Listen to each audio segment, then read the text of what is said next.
Hey there everybody, I am Will, back once again with this exquisite game, I Wani Hug That Gator.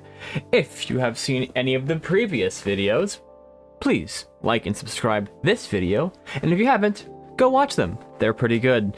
I mean, watch them for the game, but also watch them for my incredible, one-of-a-kind voice, am I right? And my exquisite, I think is the word, narration. Without further ado, if you enjoy the video, like, subscribe, and comment down below what your favorite character is so far. Let's get a-going. I forgot where we were since the last one. Oh, right, we were talking with Ben about, Olivia, the gator. And then the teacher came up and was like, maybe don't do that.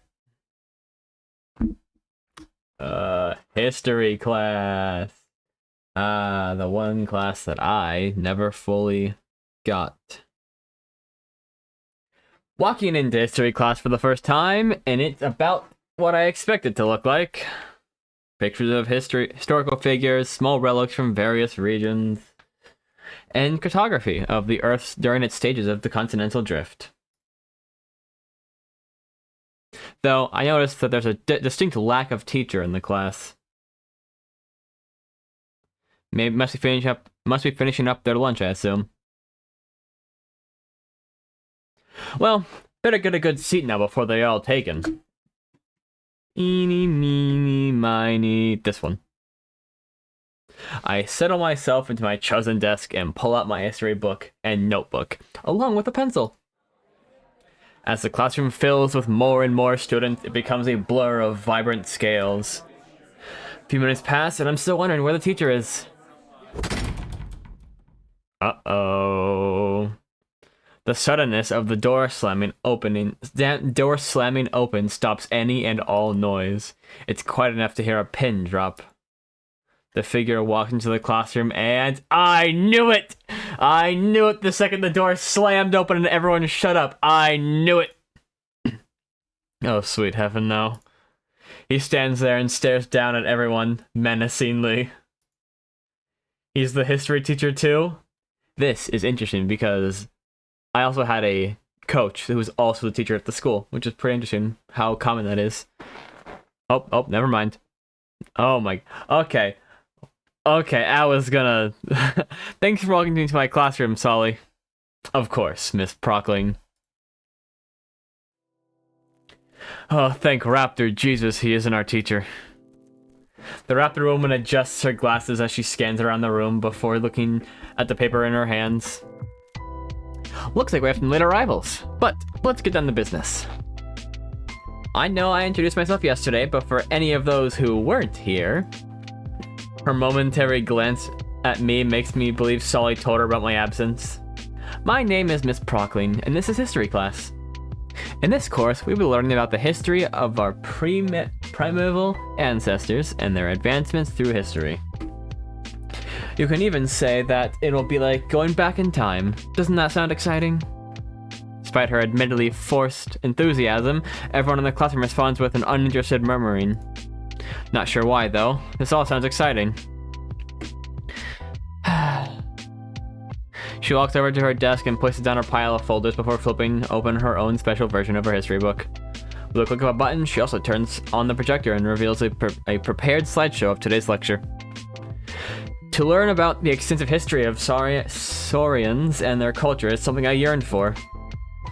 If you could turn your books to page 36, we'll begin the first chapter, detailing the earliest interaction between saurians and hominids.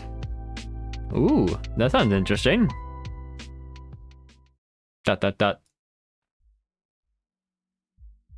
I think I jinxed myself. Miss Prockling's class is a polar opposite of Lackadin's photography class. While her introduction to the class engaged me at first, things have slowed down to an unbearably slow crawl. My eyes scan over the introductory text of the first chapter. Despite the tensions between the two groups, human settlers to the New World would continue to make overtures of trade to the native Velociraptor tribes. Pretty sure I've read this line 3 times now. I tear my eyes away from the page in hopes of blinking the boredom away. I look up to the teacher staring down at various pages on her desk with laser focus. I must have stared too long, though, because I end up locked in a staring contest with Miss Prockling. She raises an eyebrow at me. Okay, then, write down notes of pages 3 through 7 about the discovery of the New World. Without even fully comprehending the words before me, I'm copying the page down letter for letter in my notebook. Absent-mindedly, I begin to recall everything that's happened so far, my new classmates. Ben carries himself with a lot of refinement, and is easily my first pick as photography partner. But that Mia girl, she doesn't seem to want to make friends. Of course I could figure that out by her cold look she gave me yesterday. Not to mention the rude hand gesture. Damien's very friendly, even if he can be a bit too enthusiastic sometimes. Although my encounter with Liz was brief, I can tell she's dependable. My progress in making friends has been pretty good, all things considered. But then there's Olivia. So far she's still an enigma, and coupled with the apparent history she's had with the others, it makes me all the more curious about her. Liz said it would be a bad idea to get invested, but in the end, it's effectively gossip and hearsay. This had come as something of a shock to me, but... And what do we have here, Mr. Halford? A sudden voice of Miss Prockling snaps me out of my thoughts. I lean back to see the teacher looking down at... Wait a minute. Olivia's here too? As luck would have it, I share not one, but 2 classes with Olivia. I must have been so jaded from trying to read this textbook that I didn't notice the girl in the wheelchair. She sits in the front row, diagonally in front of me. And I don't think she's noticed the strange twist of fate herself.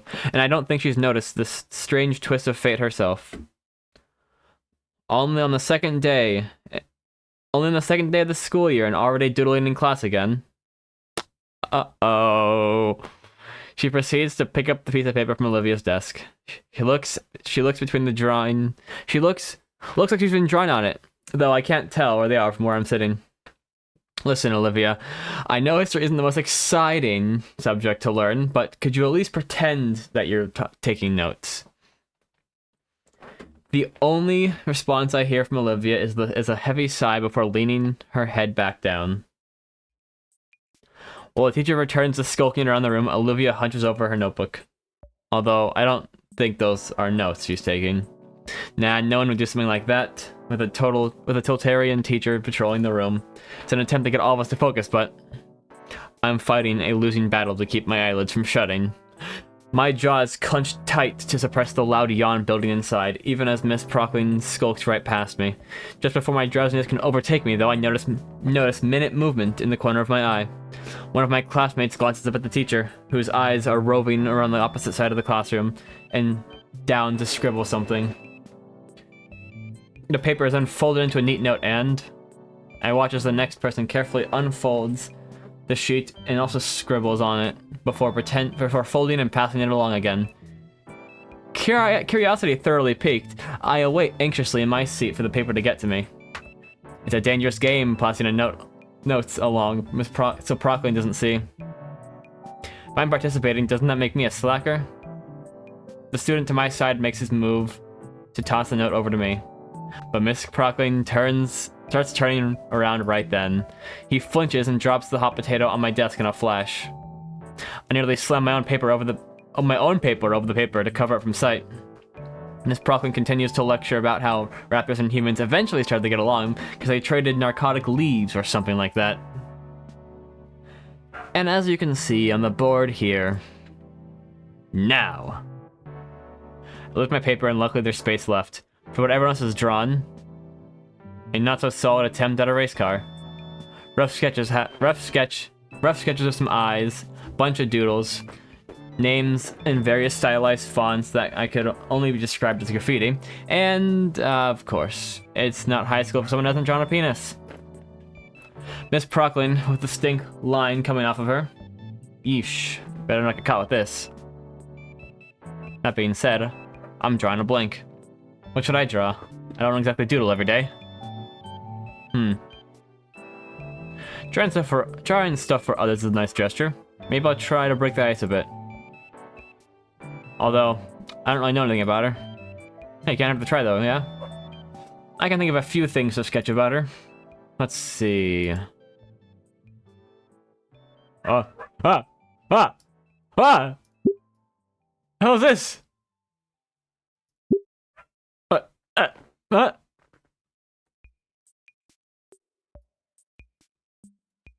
I don't. I'm not the person who draws.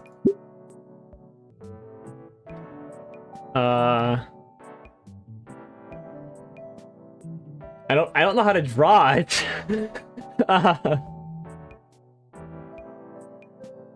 Let's go with the stick figure. Let's draw her stick figure form.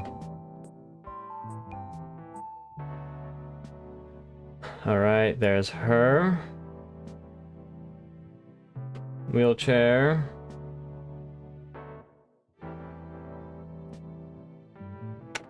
Oh.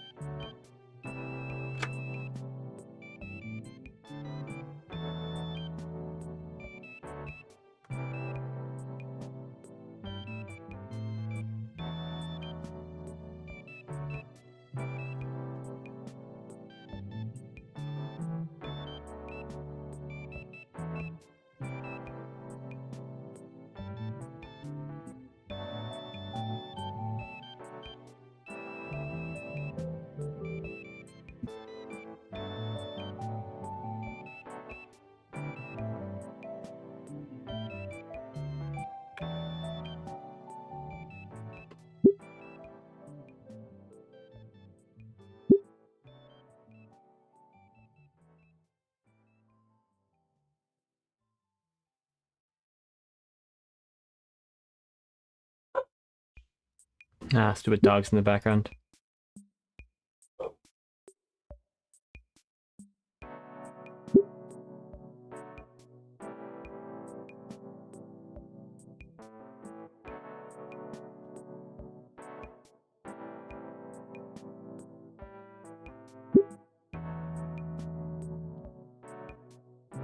Let's go. Okay, this is actually coming up pretty good, actually. Oh, holy hell.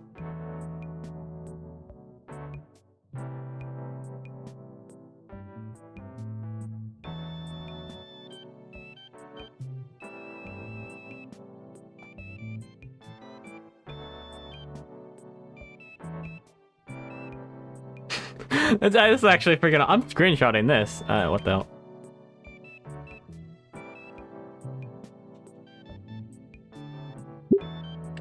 Oh, let's see. Can I write? What was my name? Nah,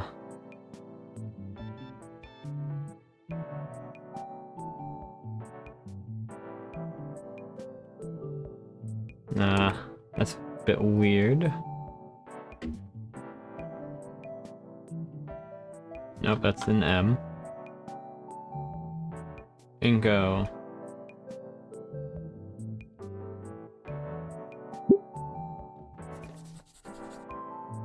And done. I didn't have a lot of room to really work with, but as I stupendously admire my work, I find that I have a long way to go. It feels like I'm being mogged by the other doodles. Alright, Olivia sure to like this. Mrs. Procklin turned around. Alright, I slipped around Olivia's shoulder. I wouldn't have had to get up and risk getting caught. And there we go. A bit tricky, and I hesitate, but the paper meets its destination. She doesn't even look back, takes the paper eagerly. It's completely different from how she was acting earlier. Her tail even swaying from side to side. Oh, is that wagging? Huh. Alright, she's gonna see my sketch and possibly think I'm cool. She's not turning around. I don't think that she would. Oh no, no! God damn it! I'll be taking that. Miss Procklin snatches the paper from Olivia's claws as she holds her arms out. No! So this is your view of me, Mr. Halford. Mr. Procklin holds the paper up for all to see. Everyone in the class does their best to avoid her percussing gaze. I know that most of you are a part of this as well. Look, I'm not asking much. Please do your assignments when you're in class. It's the least you can do. We're just passing a note one at a time. She wasn't even paying attention. Yeah, how come all of us are in trouble? I noticed Miss Prockin looking down at Olivia for a moment before letting out a sigh of defeat. Look, since it's only the second day, I'll let it slide, but I'm warning you. But I'm warning you now that it won't be so lenient the next time that this happens. Otherwise, you'll end up like the last student decided to be disruptive during class. What happened to him? Get a attention slip or something? Oh no. Oh no. Miss Prockin pulls up the window blinds and pushes the window screen open. She takes out a walkie-talkie. Solly. Yep, another hippie. Seat H4. Uh-oh. Oh my god. Good job, soldier. Oh my god. Oh my god.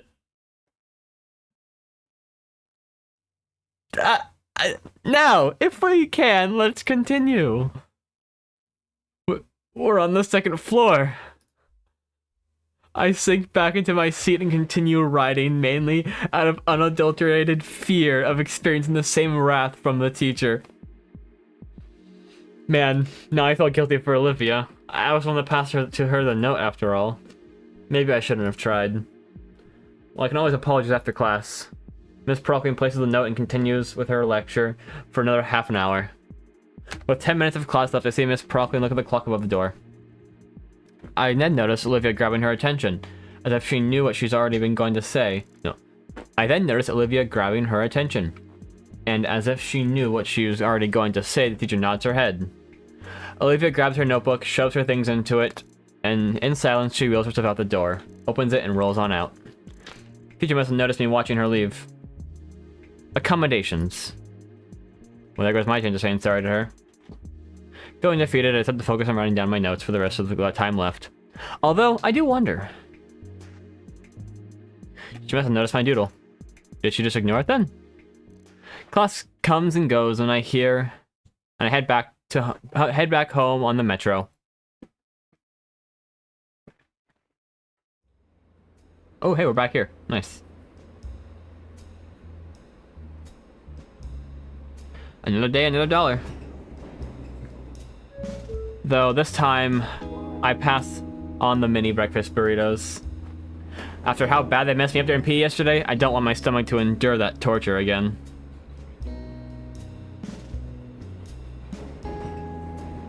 Instead, I just got a few hash browns from a fast food joint near the metro. I idly scroll through my feed as I usually do, while the metro jostles around my destination. It's been a few days now, and the strange scent of extremely cheap detergent and alcohol have been an afterthought. Though some of the vines are actually plastic and the flowers are little air fresheners, that's not actually something I noticed, more so witnessed when our passenger tried eating one. Some of the vines are real though. For some reason they go untouched anyways. Maybe they're just not tasty? Vegetarians don't eat grass off their lawns after all. Right? Huh. Anyways, the lights have gone out and someone's just dropped a wrecking ball next to me. Must be Mr. Ferris. Good morning, Inko. Good morning. Has work been going fine? It has. Slowly. But I'm very thorough. I hate the idea of a place of learning not being the ideal place to learn. And I appreciate our talks. Your perspective has really helped me understand the student body more. You're welcome. Hey, have you given any more thought on the fashion thing? I have, although I can't really say I get it. There's plenty to see everywhere if you just look around. Really? Like what? Well, there's that girl over there in the corner on the end of the car.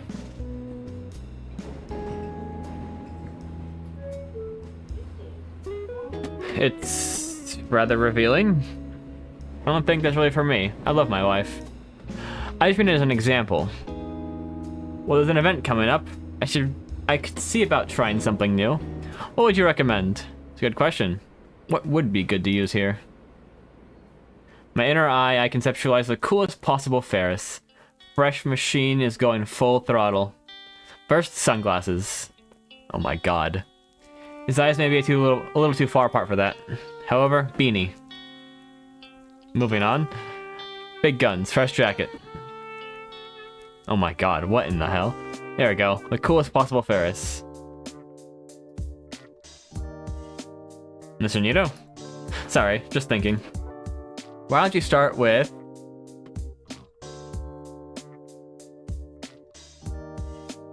Let's go with the jacket.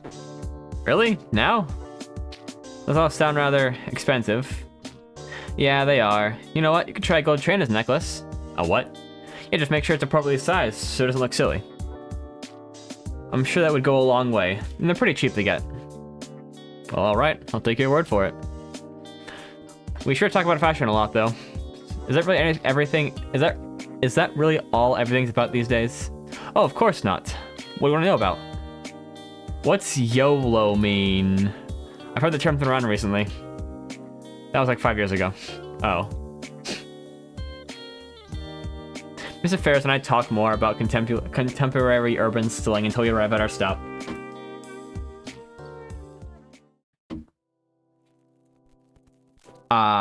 Art. Mr. Latigan had just started talking about our first project of this class. First project for the class. Oh. As soon as he said the word, Olivia's hand shot up. Wait. Oh my god, she's smiling. Her great eyes sparkled in excitement, a smile threatening to crush the perpetual frown etched on her snout. The girl vibrates in her seat as she waves her arm in the air trying to get the teacher's attention. Latigan's own smile was strained as he and Olivia engaged in some sort of staring contest with one another. I can only marvel as the two argued with each other without a single word. Eventually, Latigan won by turning off the lights and turning on the cheap projectile hanging from the ceiling, and playing a safety video about paint that felt far too graphic for a school setting. I don't think I'll be able to eat barbecue for a while. Thoroughly defeated, Olivia crosses her arms and pouts in her seat. And that is why we won't use any more of the exotic materials for any project, Mr. Halford. Maybe I should have skipped breakfast entirely. I still don't see the problem. Once you've all had the proper handling, of course, in the second semester, you'll be allowed to use oil-based paints. Until then, however, all assignments will require safer supplies. Now, since we've pivoted to this, might as well finish the full video. Oh my god. The grumpy Gator holds her hand to her throat, mumbling to herself as she grabs the metal flask and just a drink from it. The entire display from her was mystifying, at odd with how Ben and Liz describe Olivia. In fact, kind of reminded me of me. I can understand why, after all. Latigan is letting Ben and I use some of the equipment for photography. That thrill of experimentation, of new possibilities. No doubt that it brings a creative sparkle to her eye. Uh-oh. Uh-oh. Eyes that fill with pure malice as they glare daggers my way. Oh, was I staring? Oops. Before I can offer an apology, she already had her hand on her wheels. She rolls up at Mr. Latigan's desk. He leans forward intently. I can't make out anything that's said through the video, but going by the occasional glare back, it's not hard to imagine. Crap. I really didn't mean to offend. Uh-oh! Latigan notices I'm watching and motions for me to come forward. Slowly, I shift out of my seat and approach the desk.